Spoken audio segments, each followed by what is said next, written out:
Hi, welcome to Enlightened Empaths, your community for the spiritually awakened.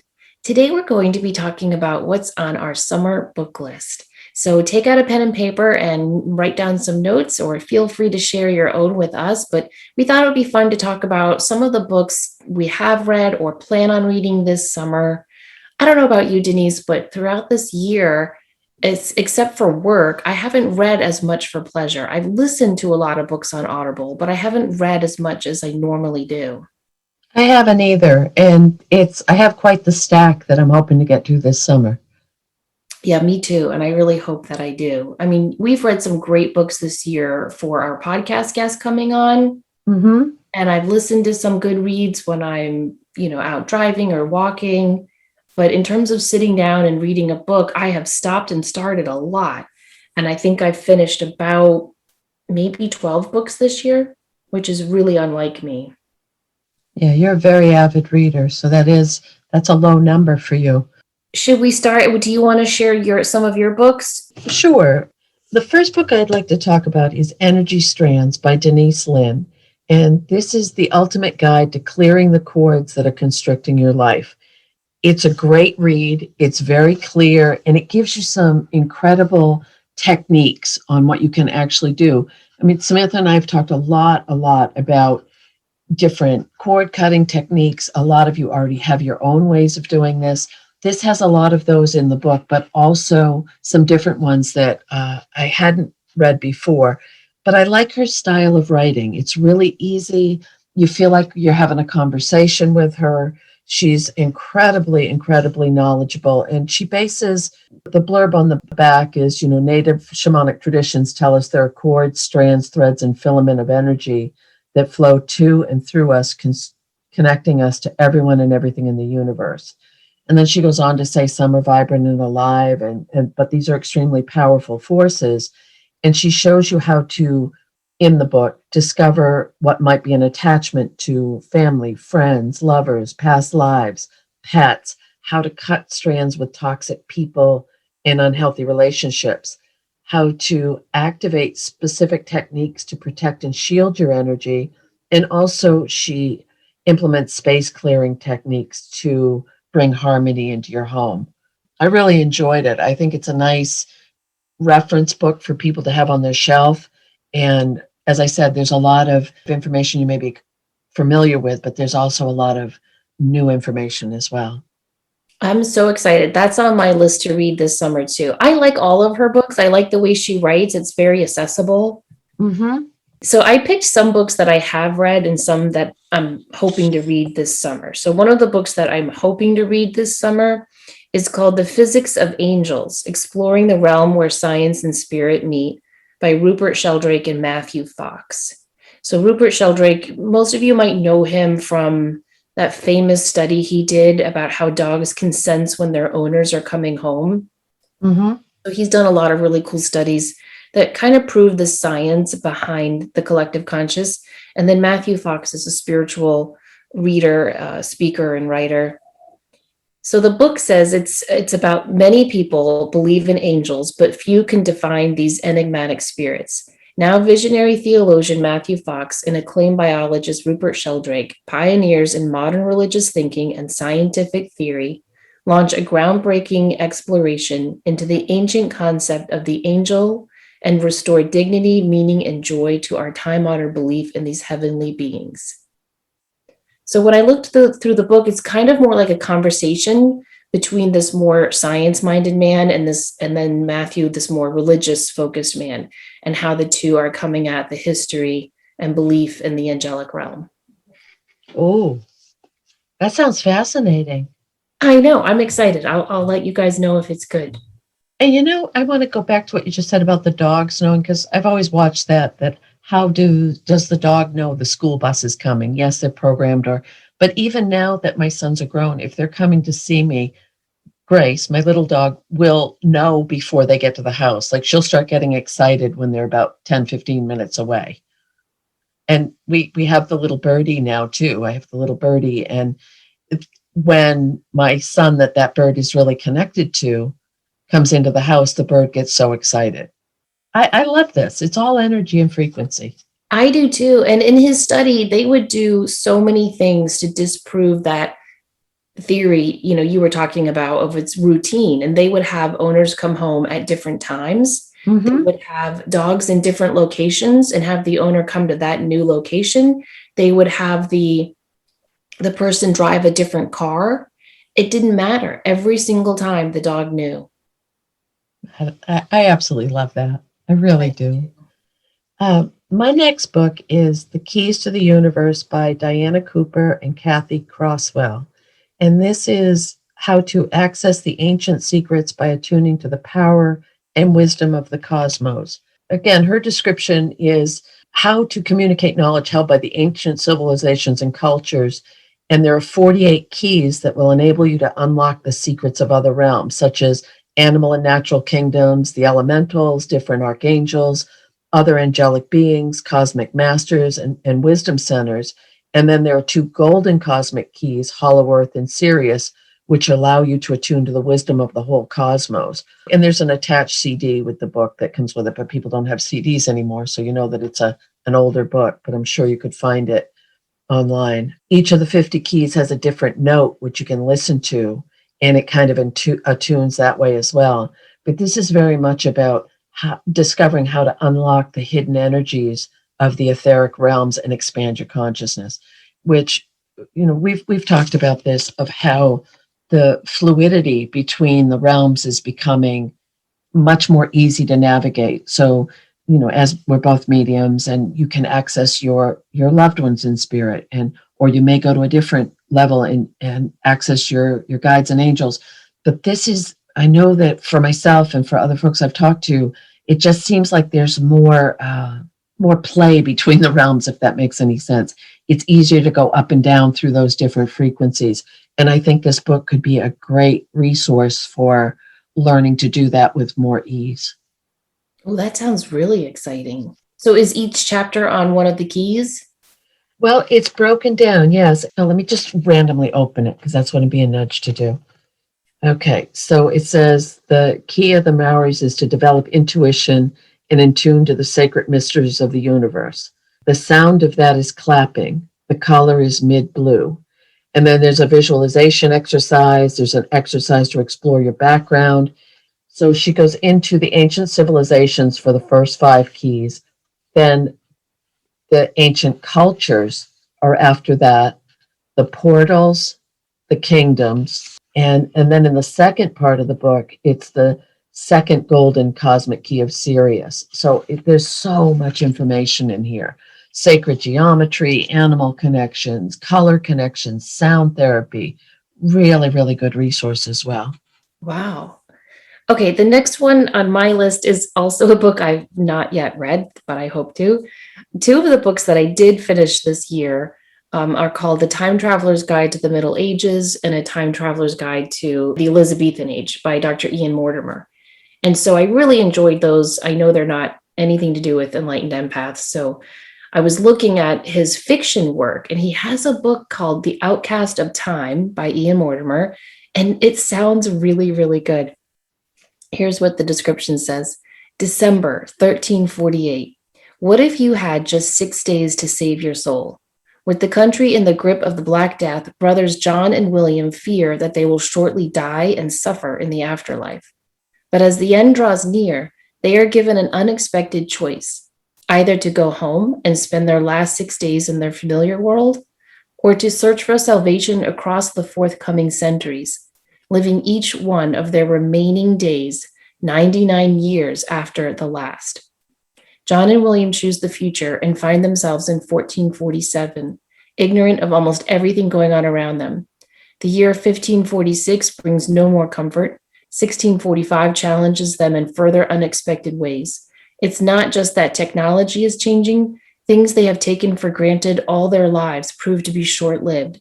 As they find themselves in stranger and stranger times, the reader travels with them, seeing the world through their eyes as it shifts through disease, progress, enlightenment, and war. But their time is running out. Can they do something to redeem themselves before their 6 days are up? Oh, Doesn't that sound interesting? And I it, feel like it will help as the reader to kind of look at worries and anxieties that are on your mind in a new perspective, because I love that line when it says, that things they thought were timeless or meaningful really were transient as they kept catapulting 99 years into the future. Right. Oh, that sounds like a very interesting book. He's a really good writer. If anyone out there is a history buff like I am too, all of his books are very easy to read. They do not come off like textbooks. It's almost like, I love that he calls all of his nonfiction books a time traveler's guide, because that's what it feels like. So I'm really excited to jump into this fiction, and I think it's going to be good. Um, my next books are, I'm going to bring up two because it's the same topic, but I love them both. And they're both one is Soul Retrieval, Mending the Fragmented Self by Sandra Ingerman. And the other one is Mending the Past and Healing the Future with Soul Retrieval, Alberto Villaldo. Both of these talk about techniques and ways to bring back pieces of yourself you may have lost from trauma, grief, circumstances. And again, it's about revisiting that time of loss to bring that piece of yourself back so that you can heal with where you are now. And, you can do it through journeying. You can do it there's similarities between the two books, but there's also unique techniques in both. So I find them both very interesting. And there's stories about different things people did and how they found those pieces of themselves. So I think there's more and more people are feeling that draw and connection to release those old parts of themselves that have been holding them stuck or trapped. And this is a technique to help do that. Oh, I feel that strongly too. I think with all this eclipse energy we're experiencing this summer, a lot of people are starting to recognize and release and let go of so much old stuff. Mm-hmm. That's a great, great choice. Okay, the next one on my list is called Wild Mercy, Living the Fierce and Tender Wisdom of the Woman Mystics by Mirabe Starr. And she is just a great writer. She has taken some of the old books that the saints have written, like The Dark Night of the Soul by John of the Cross and The Interior Castle by Saint Teresa Avila, and she translates it in such a way that it's very easy for us in the 21st century to read and understand without letting go of their essential meaning behind their words. And in this book, she shares the subversive wisdom and fierce compassion of the feminine mystic across cultural boundaries and throughout histories. So she talks about saints and sages, goddesses, archetypal energies to contemporary teachers and seekers. And in this book, you'll meet women who blazed a path that will help illuminate your own. And so I think this is a great choice for a summer read because each chapter is on a different woman mystic. And so if you're going to the beach or the pool or the lake, or just sitting out on your own deck and you only have 30 minutes here or an hour there, it's a great book to take with you because you can just dive into one chapter and really get a full taste of what this book has to share. Oh, I love that. That sounds really interesting, and also, for lack of a better word, very empowering to align with that energy of each of the mystics.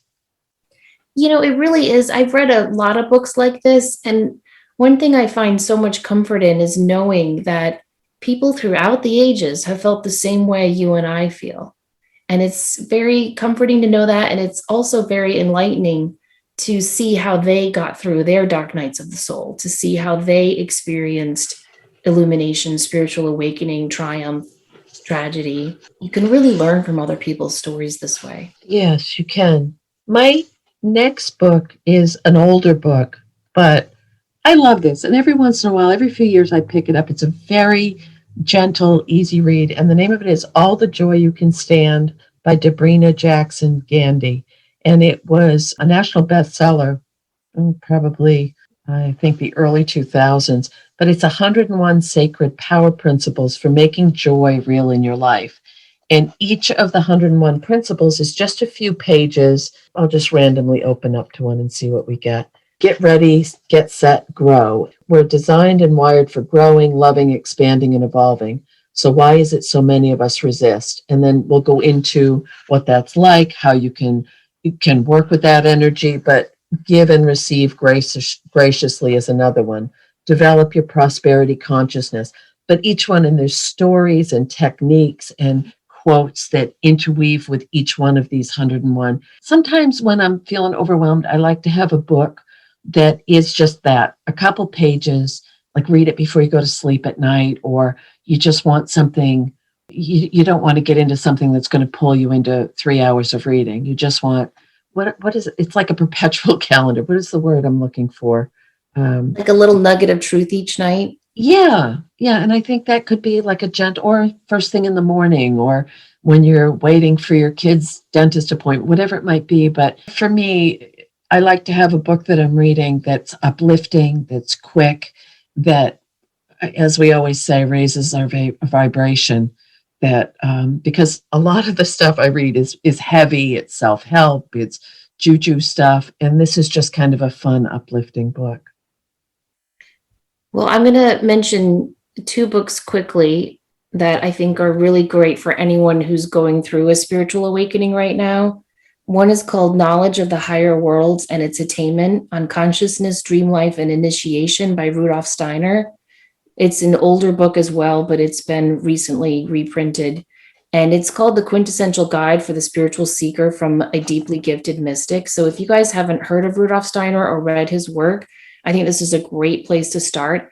It really discusses the steps in a spiritual awakening that you will go through. It talks a lot about how everyone has inner psychic gifts and how to connect with those abilities.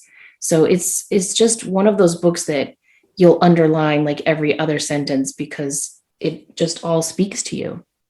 And then the other book on a very similar topic was sent to me by a listener friend.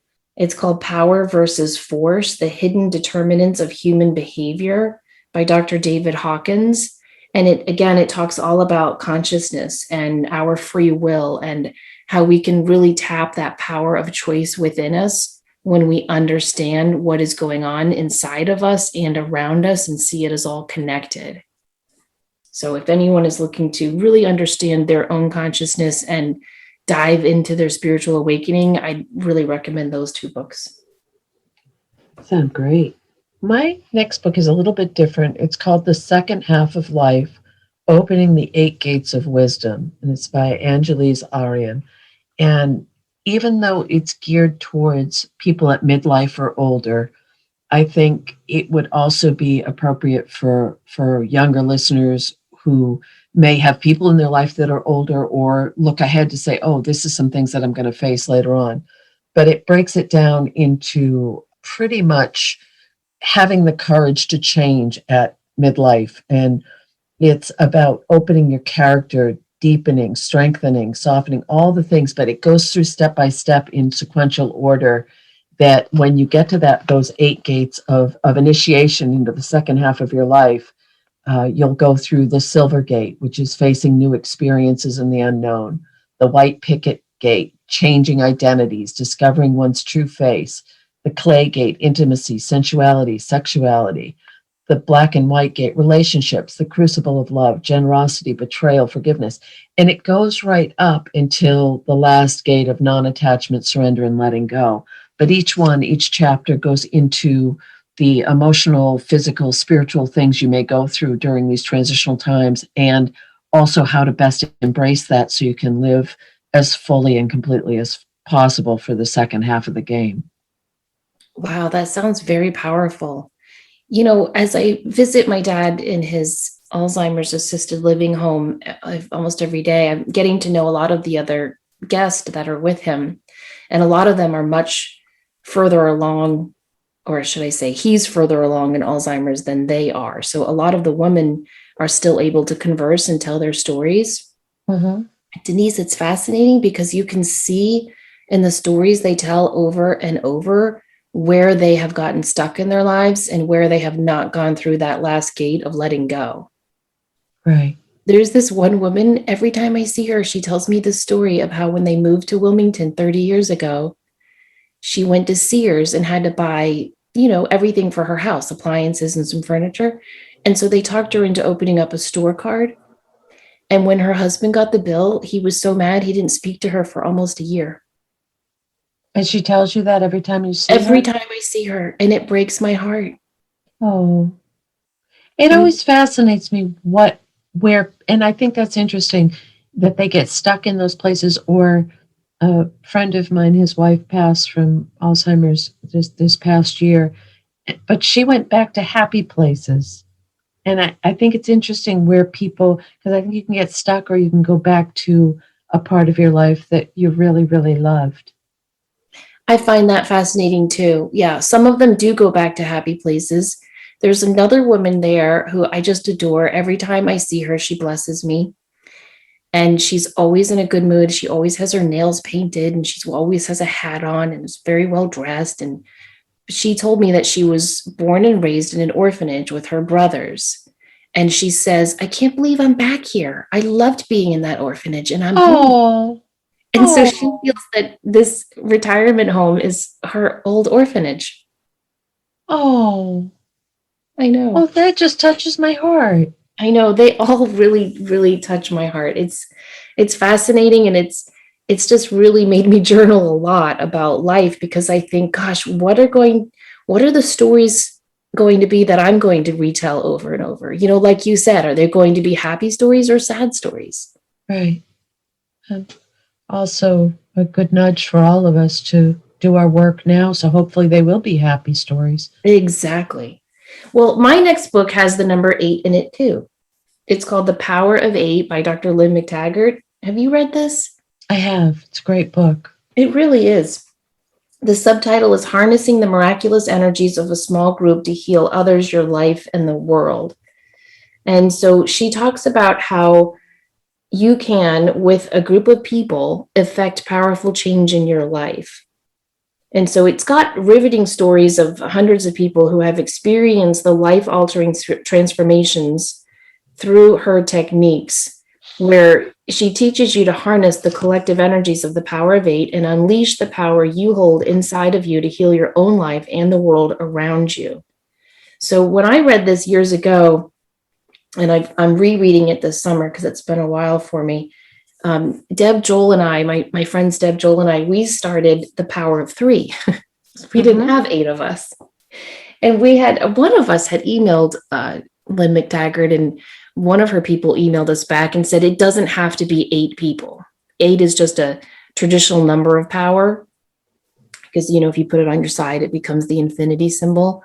But as long as you have more than 2 people in a group and you are all praying or intending for another person's outcome, it does come to pass. And we've done this several times, and whatever we've asked the other 2 to pray for us, it does come to pass. It's fascinating to try it in your own life. So if you're interested in manifesting something this year or having a prayer answered or really just putting something new out into the world and you want to invite the help of friends who are with you on this journey, you might want to check out The Power of 8 by Lynn McTaggart. And it's well written. It's a nice read, isn't it? It really is. Yeah. Very easy to read. You know, some books are heavy and dense and you got to take them in small bites, but I think most of the ones we've recommended are pretty easy reads. Yes. Now, my next book I have not read, but I'm very excited to read. And it's the new book by Martha Beck, The Way of Integrity, Finding the Path to Your True Self. And in this book, she writes about how having integrity, a word that simply means wholeness, this is from the book jacket, gives us purpose, emotional healing, and a life free of mental suffering. She presents a clear-cut process anyone can use to regain integrity and overcome lifelong patterns like people-pleasing, self-sabotage, destructive habits, and feeling stuck. All of these dysfunctions arise when we lose touch with what really makes us feel whole. And she based this on the Divine Comedy. So she, with Dante's classic Hero's Journal as a framework, and then breaks down the process of attaining personal integrity into smaller steps. So throughout the book, because I've opened it up and peeked a little bit, she teaches you how to read the internal signals that are always leading you toward your true path and how to recognize what we actually yearn for rather than what culture tells us. And this book is really being promoted a lot on podcasts and different venues. So there's a lot, but it's really a combination of useful information, wholeness, and bringing you back to your spiritual core, which for so many of us, I think right now is if it's not real and true and genuine, there's no room for it. And I think this book could be a really good resource for all of us. Oh, I love her. She is just phenomenal. And maybe it'll help me understand the Divine Comedy better. That is Have you read that? The Divine Comedy? Yeah. Oh, years and years and years ago. Yeah, me too. I had to read it for college in one of my classes, and I understood it because the teacher really broke it down for us and walked us through it. And then I tried rereading it a couple of years ago, and I was like, okay, I need a new edition. This is just really heavy stuff. The next one on my list is not heavy at all. Well, I guess you could say it is, but I just wanted to include a book of poetry out there for our poetry lovers. And mine is called The Illuminated Rumi. Let me grab it real quick. It's a big book, but it's just beautiful. It's not really a coffee table book, but it's that size. It's called The Illuminated Rumi by Coleman Barks. And I have a lot of books of Rumi's poems because he's just my favorite poet. And this is my favorite because it has all of the best poetry and stories that he's told. And it's also beautifully illustrated. And so sometimes what I like to do on my perfect mornings, which don't happen a lot, but I like to wake up and make a cup of tea and read a little bit from the Course in Miracles and then read a little bit from this. It's such a great way to start my day when I determine to do it. Do you ever have those big ideas and goals, Denise, and then you don't really do it? Oh, no, I never have that happen. Sorry. But he just always writes something that just makes me think differently about myself, others, my day, things that are on my mind. So I just read this and reread it all the time. That's nice. I love books that you can just revisit like that. I have several of those books, and they're like old dear friends, and you can just, and sometimes don't you find that just comfort in something you can pick up, the familiarity and I like that. I do too. I do too. You know, nothing to do with spirituality, but one of those writers for me is Rosamund Pilcher. She wrote The Shell Seekers, Coming Home, September. I can revisit those books all the time. Yes. Oh, that's lovely. My next book is different. It's The Urban Homestead, Your Guide to Self-Sufficient Living in the Heart of the City. And I read this years and years ago, and it's by Kelly Coyne, Coyne, and Eric Knudsen. And it's not a novel or self-help book, but it's little ways you can implement living sustainably no matter where you are. So even if you have a balcony, it talks about growing herbs or different things you can do. If you have a little tiny backyard, it's all about, and I think as empaths, and it does go into, if you wanted to have chickens or make a solar food dryer or how to transplant, or it's just a wealth of information.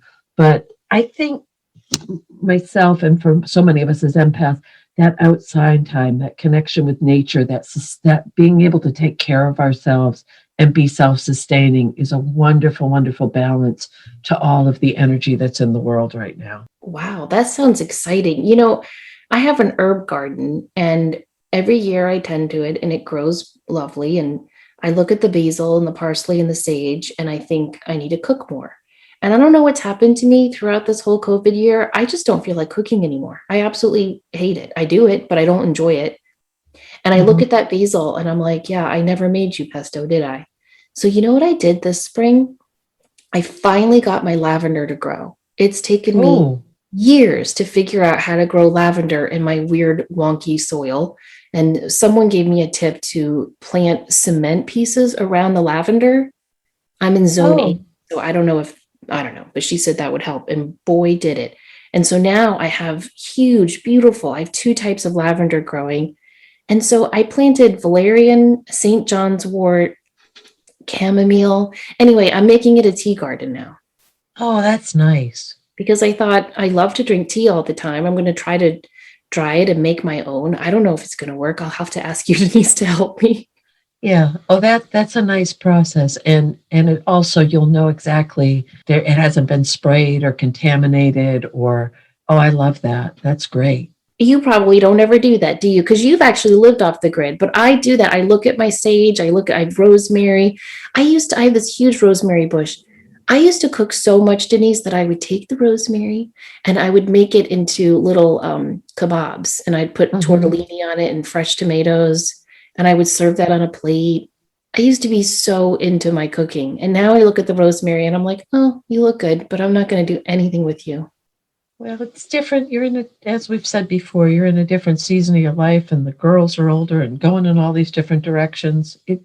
It comes and goes. It's so hard. I bought like great steaks I never, I'm not a big meat eater, but my iron levels were down. So I bought these really good steaks and I was like, all right, I'm going to make this big fancy meal and I'm marinating the steaks and I got the Béarnaise sauce packet out and I'm getting all ready to get my potatoes. And my middle daughter goes, Mom, I have to work tonight.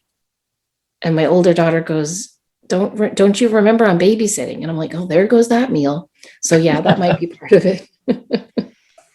But I would definitely love to check out that book about trying to be more sustainable. How long did you live off the grid?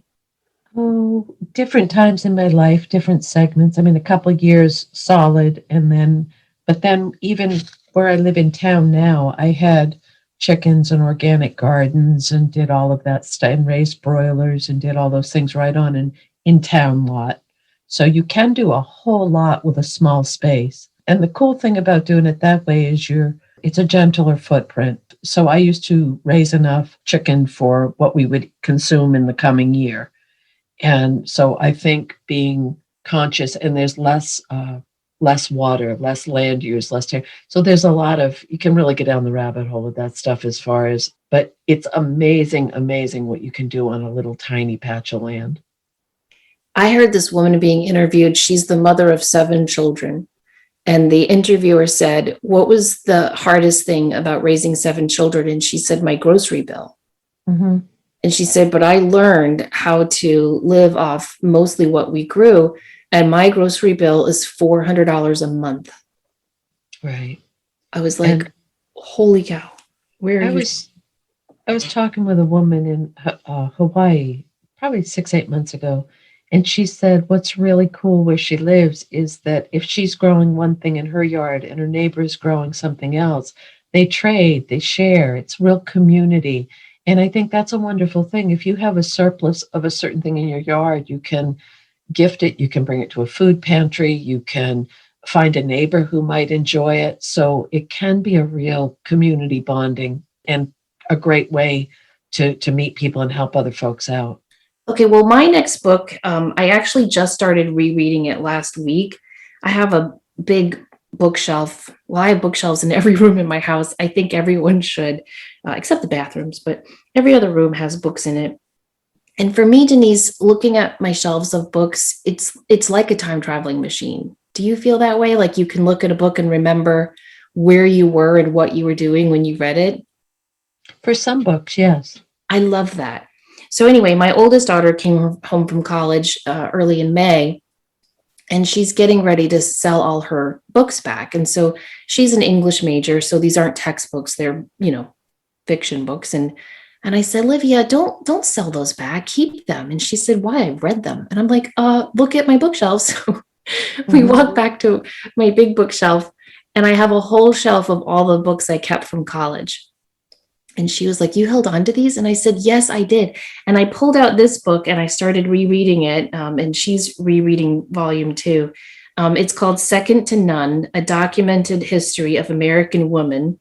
And it's by Dr. Ruth Moynihan. Now, she was my history teacher for a lot of my classes at UConn. And I love this woman so much. She's now passed on to the other side, but she's really the one who inspired me to major in history and to become a teacher. She had raised 6 or 7 children, a large family. Her husband was a professor of history at UConn. And when she was 60 years old and she had raised all her children, she went back for college to finish her college degree and to get her PhD. And when I met her, she was in her 70s. and had been a full-time professor for about 10 years and had already written 2 books.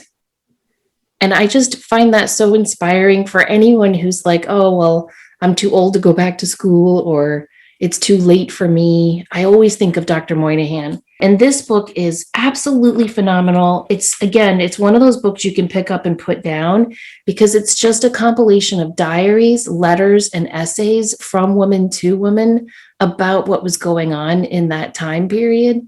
And it's just absolutely eye-opening. There's this whole journal that this really tough, loving, wonderful woman wrote. She was married to a very not nice man, and she had 3 children. And she just, one time he hit her, and she just said, that's the last time. And she got up, packed her bags, and she left her husband, she left her children, and she got on a carriage, like a horse and carriage. I think she was in Illinois, and she went all the way to Texas where her sister was with her husband on a homestead. Can you imagine that? And she writes so beautifully about how painful it was to leave her children, but she knew that her sister-in-law would take care of them, and she knew that her husband would never hurt those kids, that he would just, kind of keep drinking and move on to other women. Mm-hmm. And she knew that if she could just get away and get her own money, that she could then send for her kids. So I'm reading this excerpt of this journal last week, and I'm like, what's going to happen to her? She gets to Texas, and her sister is like, yeah, I can't really help you right now. So she's stuck in this boarding house in Texas, knowing nobody. And she helps the owner of the boarding house cook. And the owner's like, you're a really good cook.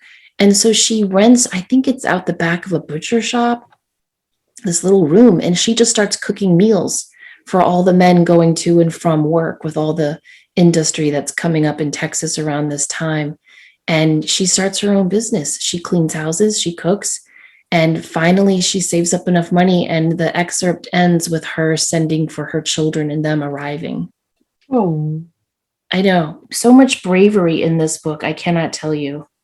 And you just realize, what people went through. There's another story about a woman, and her husband goes out to collect water. They're on this homestead out in the prairie, and he doesn't come back for a day. And the next day she goes and finds him. He broke his leg, just falling on the slippery rocks trying to collect water. And she can't carry him back. And there's nobody around for miles. There's no cell phones. And it's about how she, puts together a stretcher and saves him and gets him back. It takes her days. It's just amazing to think about how people struggled not that long ago. right. And how resourceful you can be when you really are in those situations. Yeah, yeah. And I just love having all of Dr. Moynihan's books on my shelf because it just reminds me that anything is possible and that there is time for all of us to do everything we want to do. I always enjoy reading books when I know the person who wrote them. Oh, yeah. It feels different. I agree. This next book I haven't read, but I've wanted to read for a really long time. You know those books where you buy them and they sit and you say, oh, I should really read that. I should really read that. And I've wanted to read this so I'm really hoping that I do. And it's a little, how I chant all the time about how much I love brain chemistry and blah, blah, blah. But it's Limitless by Jim Quick. Upgrade your brain, learn anything faster, and unlock your exceptional life. And I love his story. And that's what really initially brought me into wanting to read this book was he had a brain injury when he was a kid that left him with learning challenges. So that ties in with my background as well. And he developed all these strategies to dramatically enhance his mental performance. So he's dedicated his life. He wrote this book and it's broken down into how to become limitless by freeing your mind, a limitless mindset, like dispelling the 7 lies of learning for those of us who may be wired a little differently or may have struggled with traditional education or have someone in our lives that this may fit, because we're all everything's so instantaneous. We're not developing the memory skills that we've had to in the past. I was reading I don't remember where I was at, but someone was saying they could make a phone call, but they didn't have their phone, so they had no way of knowing the number. And the people that I talk to all the time, you could not pay me enough money to tell you what their phone number is. I have absolutely no idea. And I think anything we can do to enhance our memory at this point is probably a good thing. So 7 lies of learning, finding limitless motivation, ways to transform these limitless through calming your mind, breathing, scheduling time for distractions. But what I love, it's a very empowering book on how to align with your brain chemistry and have more time to learn more things, which I think that's one of the reasons you and I get along so well is we're both lifelong learners in the true sense of the word. We don't tap out and say, oh, well, I've done that. Now I'm just going to sit and watch old reruns. Oh, totally agree. That sounds really, really impactful, and something I probably need to read with the history of Alzheimer's in my family. Okay, the last one on my list is one that I got this year, and I did read this year. It's a good read. It's a hard read. I don't mean in terms of like, oh, it's difficult concepts. It just brings up a lot. It's called The Body Never Lies: The Lingering Effects of Hurtful Parenting by Alice Miller. And the description says, never before has world-renowned psychoanalyst Alice Miller examined so persuasively the long-ranging consequences of childhood abuse on the body. Using the experiences of her patients, along with the biographical stories of literary giants, such as Virginia Woolf, Franz Kafka, and Marcel Proust, Miller shows how a child's humiliation, impotence, and bottled rage will manifest itself as adult illness, be it cancer, stroke, or other debilitating diseases. Never one to shy away from controversy, Miller urges society as a whole to jettison its belief in the fourth commandment and not to extend forgiveness to parents whose tyrannical child-rearing methods have resulted in unhappy and often ruined adult lives. In this empowering work, writes Rutgers professor Philip Grevin, readers will learn how to confront the overt and covert traumas of their own childhoods with the enlightened guidance of Alice Miller. So if anyone out there had a difficult childhood, whether it was through emotional abuse or physical trauma, and you also were raised Christian and that fourth commandment kind of weighs over you like a very heavy weighted crown that you have to obey your parents, you might want to check out that book. I'll tell you, that commandment has affected me a lot in terms of dealing with my difficult mom. And I talked to my priest about it.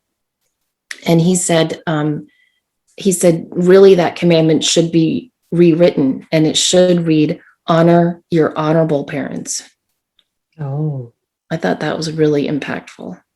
Yes. And that sounds like a really useful book for people to release and heal. Yeah, it's really, really good. And I think a lot of our enlightened, empathic listeners will enjoy it. Yes. I have one final book, and it's an introductory guide, so it's not really in depth, but it's the Akashic Records, Unlocking the Infinite Power, Wisdom, and Energy of the Universe by Sandra Ann Taylor. And I really like Sandra Ann Taylor's work. I have some of her oracle decks. I've read some of her other books. But in this book, she talks about it's more simplistic. It's not really in depth, but it gives you a good broad range of if it's something you'd like to explore a little bit more. But it covers what the Akashic Records really are and how to tap into their ever-present power, how to travel the eternal timeline to investigate the past, present, and potential future, how past lives are influencing you today and what you can do to rewrite those records. And it goes on and on with that. So I think that could be a good, and it's an easy read, but it is, I think, anything we can do to explore our own inner knowing and get more insight into why we do the things we do, that always fascinates me. And I think it leads to further growth and development. Me too. And if you look at ancient religious text and older mystics, they all reference a hall of records in some way, shape, or form. Right. And so I think there's definitely something to it. And I like that a lot of these new authors are saying anyone can access your own Akashic records. Right. So now, my book just came in the mail because you and I are getting ready to do a show in a couple of weeks on, is it her sister's book, The Power of Words? Yes. Yeah. I like the two of them. I have a lot of their oracle decks. Yeah. And And so, they're very grounded, very grounded, very, I'd love to yeah. do some work with them at some point. Oh, I would love that. Yeah. And so we're going to do a show on the power of your words. And I started reading that, Denise. It's really good. It makes you think a lot about what just so flippantly comes out of your mouth. Well, that's interesting because I was saying something the other day and I caught myself halfway through. It was, when you something starting to come out of your mouth, you say, "Ooh, I really need to rephrase that. I don't want to put that out into the universe," because it feels like things are manifesting so much more quickly, and anything that is going to maybe not bring in the highest and best, I don't want any part of that right now. Yeah, I agree. Well, we hope we've given you guys some books to add to your reading list. And I think what we hope most of all is that you find the time and give yourself the permission to carve out that sacred space to enjoy some reading time with yourself, to really illuminate and awaken and further yourself on your own spiritual journey. And as we said in the beginning, if you have some books that you'd love to recommend that we add to our reading list, you can always email us enlightenedempaths@gmail.com, or you can message us on Facebook where you can find us at Enlightened Empaths. Thank you guys so much for listening. Please remember, as always, to show up, do great work, and share your light. Take care.